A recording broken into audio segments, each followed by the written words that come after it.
Guys, welcome back. I thought it would help to just do like a close-up tutorial video for bubble nails, just in case there was anything that you weren't quite getting. Hopefully I will cover it for you in this. And because it is a demo on a practice tip, I am just going to use one coat of black gel polish to use as a base for my chrome.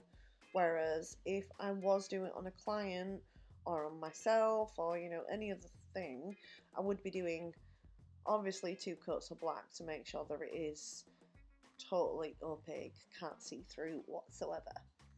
So this time I'm just going straight in with the top coat after curing that first layer of black.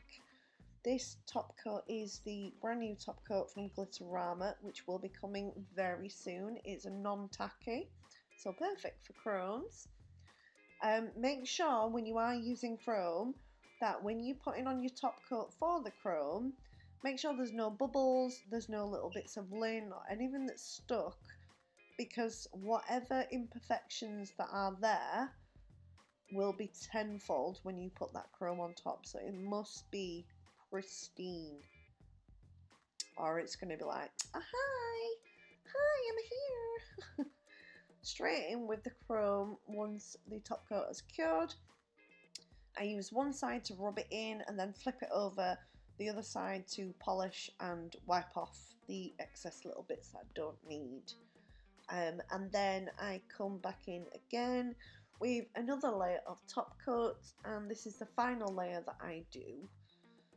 This is the one that before you cure, you place your bubbles onto wherever you want the design, whether you want a full coverage bubble nail or whether you want to do like a little pattern of a wave down the nail with bubbles, or whatever that you're aiming for. This is it. So as I said, do not cure this layer before you put the bubbles on top. Now the density of the bubbles when it's finished, like how rough the nail feels, depends on 2 different things. The first thing is how thick the layer of top coat that you put on to put the bubbles into.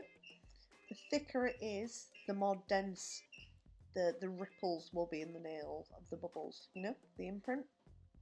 If it's a nice thin top coat, then it'll be nice and smooth, or as smooth as it can be. A bit sandy rather than like barky, and it also depends on the kind of bubbles that you use. So make sure that you use the little small bubbles rather than big air pockets. Nice and soft. So I hope this helps and it answers any questions that you do have. If not, then drop them below and I will get back to you as soon as I can. And thank you for joining me as always. And I'll see you in the next one. Tatty bye!